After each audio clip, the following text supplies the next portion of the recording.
جس شخص کی بزرگی اور نیکی کا یہ حال ہے کہ فجر میں نماز میں آنے سے پہلے روزہ تو پہلے ہی رکھا جاتا ہے، وہ صدقہ کر کے آگے، مسکین کو کھانا بھی کھلا کے آگے،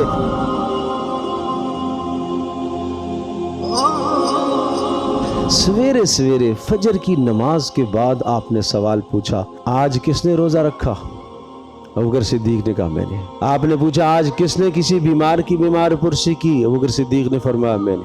آج کس نے کسی مسکین کو کھانا کھلایا؟ ابوبکر صدیق نے فرمایا میں نے۔ آج کون جنازے پر گیا؟ ابوبکر صدیق نے کہا میں گیا۔ یہ کب پوچھا؟ ظہر میں نہیں، عصر میں نہیں، فجر میں۔ جس شخص کی بزرگی اور نیکی کا یہ حال ہے کہ فجر میں نماز میں آنے سے پہلے روزہ تو پہلے ہی رکھا جاتا ہے، وہ صدقہ کر کے آگے، مسکین کو کھانا بھی کھلا کے آگے، بیمار پرسی بھی کر کے آگے، جنازے میں شریک ہو کر بھی آگے۔